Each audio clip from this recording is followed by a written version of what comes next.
Hello everyone, welcome back to wisdom crafts. आज हम class 11th के फर्दर टॉपिक्स को डिस्कस करेंगे। अगर आपको याद होगा तो हमने लास्ट क्लास में कुछ प्रैक्टिकल यूनिट्स को डिस्कस किया था, जिसमें हमने पहले दो प्रैक्टिकल यूनिट्स ऑलरेडी डिस्कस कर लिए थे, that is 1 light year and 1 astronomical unit.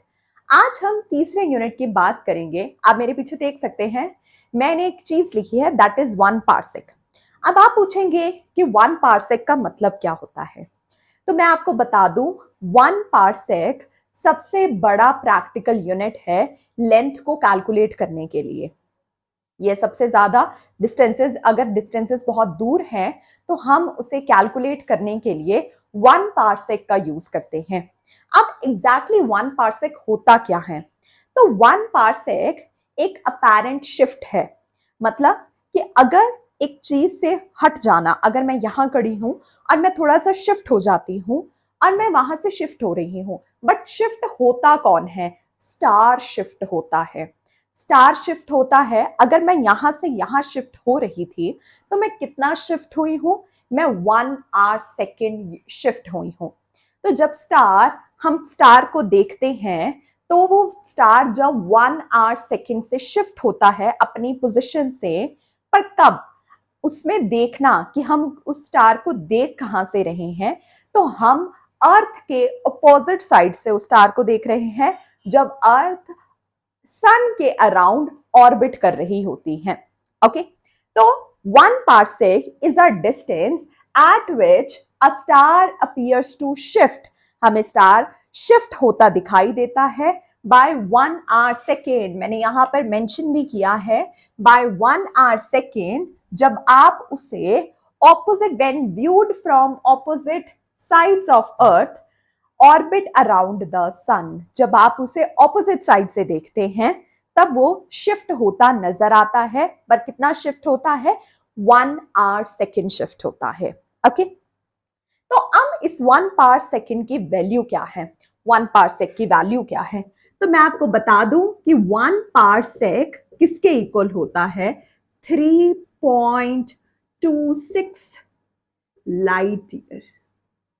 ये 1 पार्सेक जो है 3.26 लाइट ईयर के इक्वल होता है। ये थे हमारे पास कुछ astronomical light year and 1 parsec, कुछ प्रैक्टिकल यूनिट्स। ये थे हमारे पास कुछ प्रैक्टिकल यूनिट्स। अब हम इन तीनों प्रैक्टिकल यूनिट्स के बीच में रिलेशनशिप फाइंड आउट करेंगे कि इन तीनों के बीच में रिलेशनशिप क्या है। अगर हम बात करते हैं सबसे पहले 1 एस्ट्रोनॉमिकल यूनिट की वैल्यू, अगर आपको याद हो तो हमारे पास 1 एस्ट्रोनॉमिकल यूनिट की वैल्यू थी 1.5 times 10 to power 11 metre, right? और 1 लाइट ईयर की वैल्यू थी 9.46 टाइम्स 10 टू पावर 15 मीटर। और थर्ड हमारे पास वैल्यू थी 1 पार्सेक की, तो वो थी हमारे पास 3.08 times 10 to power 16 metre, right? अगर हम इन तीनों के बीच में इनके रिलेशनशिप को फाइंड आउट करना चाहते हैं तो हमारे पास क्या आएगा? अगर मैं सबसे पहले इन दोनों की बात करती हूँ, 1 light year divided by 1 astronomical unit. 1 light year की वैल्यू है 9.46 times 10 to power 15 divided by 1.5 times 10 to power 11, right? अगर मैं इनको डिवाइड करती हूँ तो मेरे पास वैल्यू आ जाती है 6.3 times 10 to power 4 metre, right? और ये मेरे पास आ गई 1 light year divided by 1 astronomical unit. अब मैं एक और चीज लिख सकती हूँ, that is 1 light year is equals to 1 light year is equals to 6.3 times 10 to power 4 astronomical unit. Astronomical unit. ये थे मेरे पास 1 लाइट ईयर की वैल्यू। अगर मैं अब बात करती हूं इन दोनों की, 1 लाइट ईयर एंड 1 पार्सेक, तो उनमें वैल्यूज क्या आएंगी? मतलब उनका रिलेशन हमारे पास क्या आ जाता है? तो अगर मैं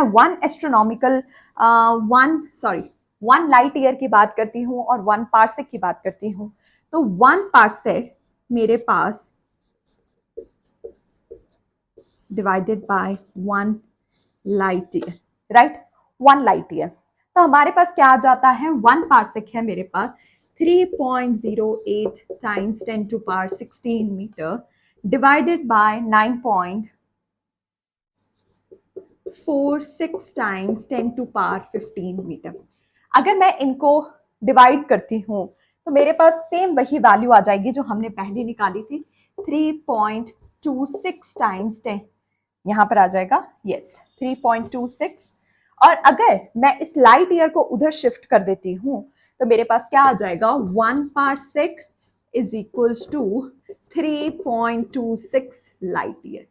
ये था relationship between these three practical units. आगे के टॉपिक हम नेक्स्ट क्लास में डिस्कस करेंगे, सो स्टे ट्यून्ड।